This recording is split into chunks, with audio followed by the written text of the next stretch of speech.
This is in Colossians. I'm kind of going where Donna left off, but I skipped the section on, not being in sexual morality and saying foul things. I thought we were beyond that. But this is what the Lord was speaking to me about. When we're walking in all these wonderful things that we're called to walk in, being merciful, understanding one another, being compassionate, kind, patient, which is who you are when you are walking in Jesus and He is in you. You just naturally walk those things.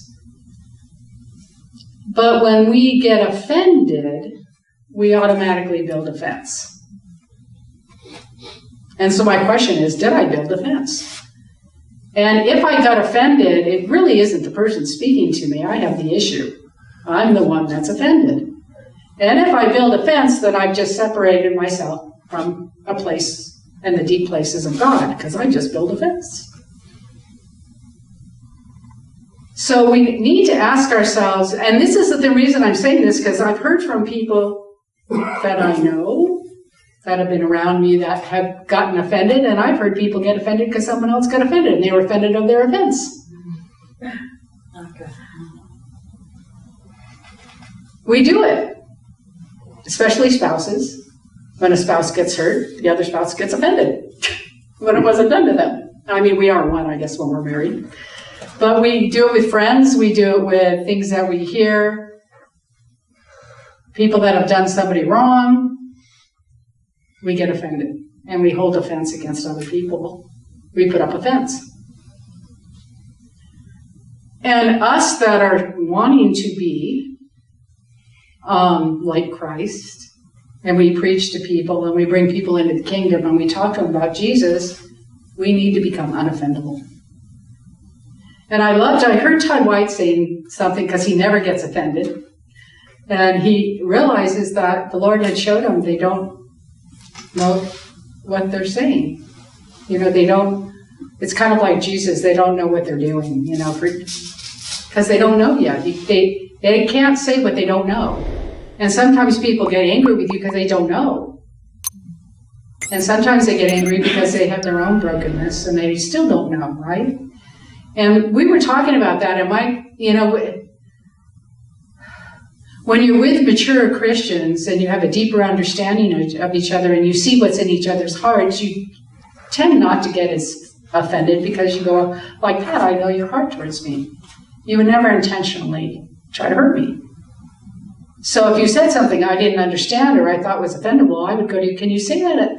I must have heard you incorrectly. What was exactly that you were saying? We need to become people that do that with anybody. And there is going to be people that will purposely offend you because demons are working within them, and they want to rise your hair on the back of your head, and they want you to respond in anger. And really, we just have to shake the dust off. We never have to prove our rightness. We don't have to prove we're right.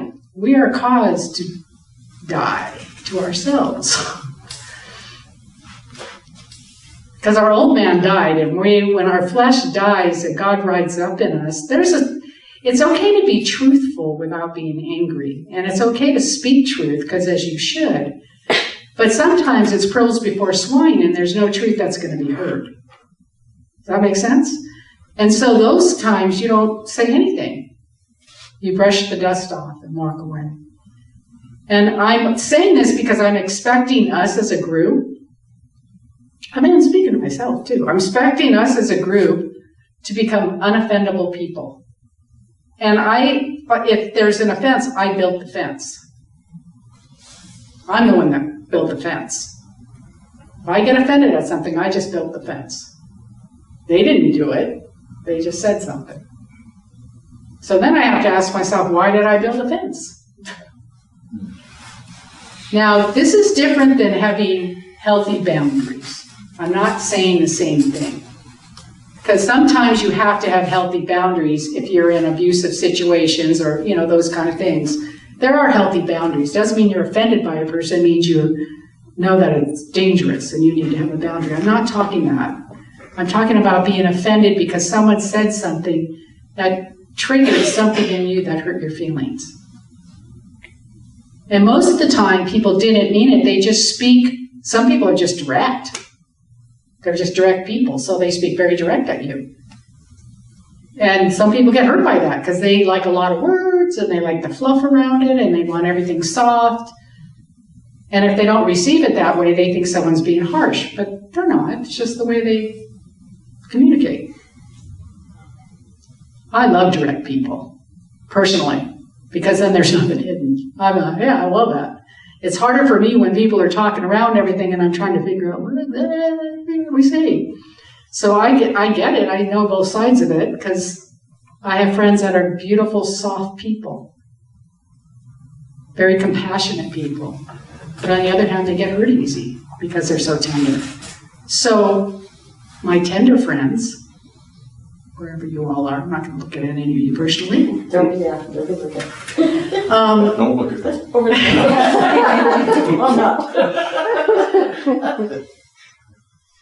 You need to understand, especially people that are in your circle of friends aren't personally trying to hurt you. Ever. No, I agree. They're never really, they're not, yeah. And we would walk away with a fence that we put up that separates us from people that are people that love us and that are one with us. And the sad thing about that is when that fence is up, you can't get past it with God until you get that fence down. And it could be you need forgiveness because you're holding something. It could just be that you're going, Lord, what is it in me that's causing this to happen? Why do I rise up like this? Why do I get angry when that happens? What is it in me that makes me angry when that happens? Because the enemy knows how to poke at us, and he will. He'll use the ones that love you the most. And they don't even know they did it.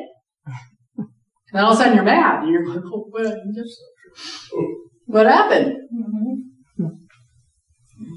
Oh yeah, we've done that. We have. I think Mike told you about that. Like we were, oh my gosh, in our 20s, I think. And we were having home group in our home.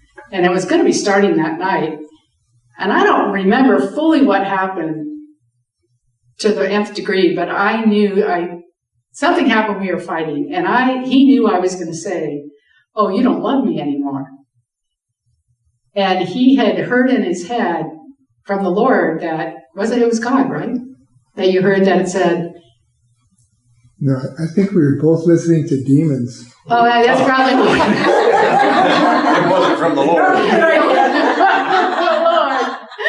Prince of the power of the air, maybe. But Yeah.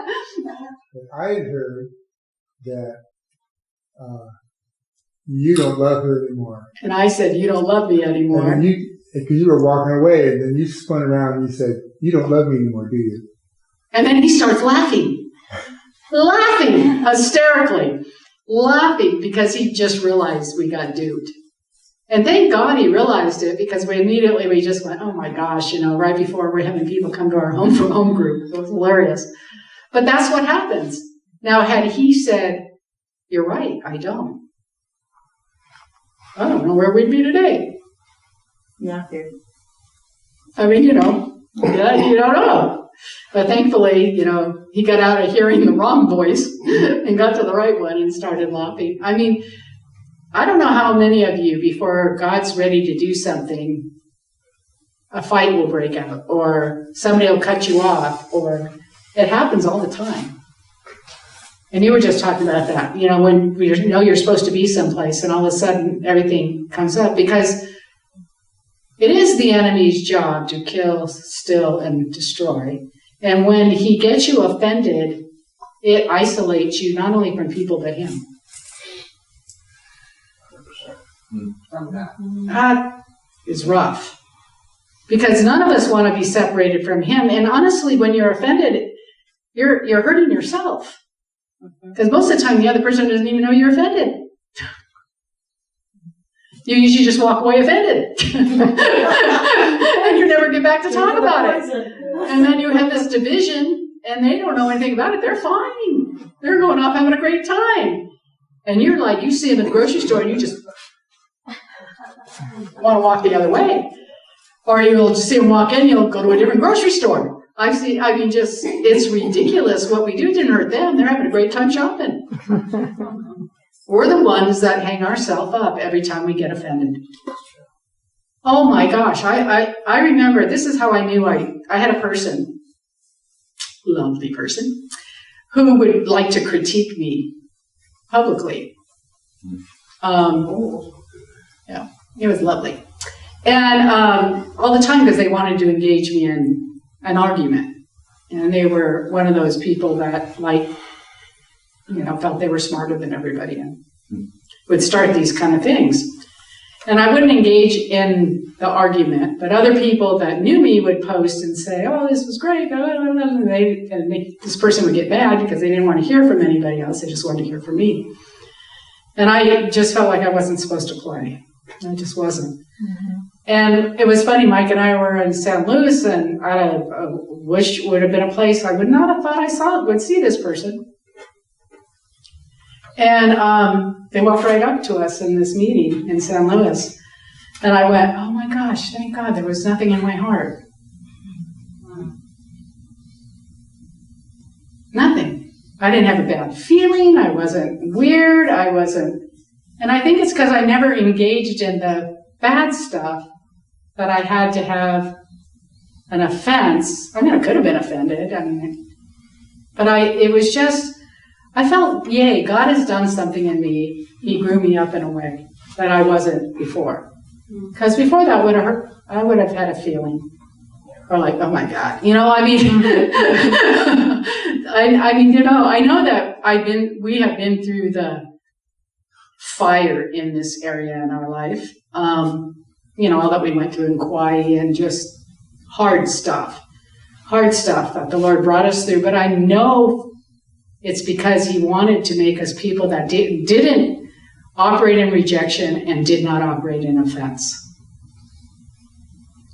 I'm not saying we're perfect, or I'm not saying I'm perfect. Might be, but I'm not saying I'm perfect. But I know that I recognize it really quick. And I think that's part of it, is if we can recognize it really quick, we will immediately get back into kindness and humility and gentleness and patience. I am finding that when there's people that are in your tribe, per se, that understand the depth of God where you do, you kind of resonate together. You can feel it. Like when you have conversation and you talk, you don't normally get offended by those people. It's usually someone that doesn't have a deep understanding yet. It's not that they're not going to, they just don't yet. The enemy will use them. Or family members. Family is hard in family because the enemy will use those people too. My encouragement that I wanted to talk about today, besides did I build a fence, was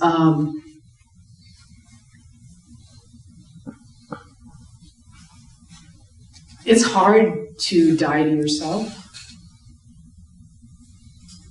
It really is hard to not fight for your right. And I wanted to bring it up because we're in a world right now that fights for it. They fight for what they believe is their own truth. It's not truth, it's just their own truth. And so I don't know if it's offense or we just have a righteous anger or we're just like, what the heck are you talking about? But if we join in to that kind of rhetoric, we're not going to look any different. And it's hard not to, when you see, such things you can't explain, how they, in common sense anywhere, how people could be doing what they're doing, to not join in that spirit of the air. And right now the demons are fully released in that over the world. It isn't just Atascadero, it's not just California, it is the world right now, and they have been released to cause deception to such a degree that there's people falling away. Literally, people that you would never have thought in a million years. are being deceived. So we have to be so one and understand who we fully are. Who we fully are in Him. Because when the Holy Spirit is alive and well in you, you have discernment. You got to listen to it. Don't second guess it. Don't think it's wrong when He tells you get up and get out of there. Don't talk to those people. There's times He will tell you get up and leave, and you need to get up and leave. There's reasons for it. Because the deception that the enemy is bringing is so thick and so rampant that if he can get a hook in you, he will. This is when you listen to Holy Spirit and call a good friend if you have to. Hey, something's going on, man. Speak truth to each other. Speak who you are to each other. Speak the destiny of who you are, because we are full of Jesus. Everything that He is, we carry. There is nothing that was left out. He didn't hold anything back. All the inheritance is ours. It's in us. It's through us. It comes out of us. That's who we are. And it's a fire. And it's uncontainable. And it will conquer the darkness. But you better know who you are. And I'm telling you, in this hour, we have to be unoffendable. We have to not put up any fences. We have to walk in the fullness, the force of the gospel. It's a powerful force. And when it was finished, it was finished. So quit dealing and bringing your old man back, because he's dead. Like you said, dead. And then you rise up with Christ. We are moving into, when they talk about new wine and new wineskin, it's because we are becoming revelatory people that walk in and understand the supernatural realms in ways we didn't understand it before. That's exciting. It's really exciting. And it's the best time to be alive. If God chose you to be alive right now, you should be thanking Him. Because this is exciting. You know, if you remember, we win. That's right. That's right. Yes. Big time. We win. We are on the winning team. So no matter what you're hearing, no matter what demonic force, no matter what craziness you're seeing, no matter what comes out in the news, no matter how many times you think someone's going to be convicted and they're not, no matter how many injustices you see, we win. God's timing is always perfect. Mm-hmm. Always perfect. As much as sometimes we're pretty sure you're late, He's always perfect. Like, you can stand if you want to. You can walk if you, okay, good. I'm concerned about you. So this is, are you hearing me? Yeah. Yes. Okay. I really want to ooze this stuff out of me. I want to be so full of love and compassion and kindness and patience. And, you know, at times I'm great, but not all the time. And I really want it all the time. So this is what I want you to ask yourself. Did I build a fence? Because if you have one in there someplace, we need to get rid of them. Because He's got some exciting things for us to do right now, and we need all those fences gone. And we all had opportunity in the fence building. Yeah. And I feel like tonight the Lord wants to take them down if you let Him.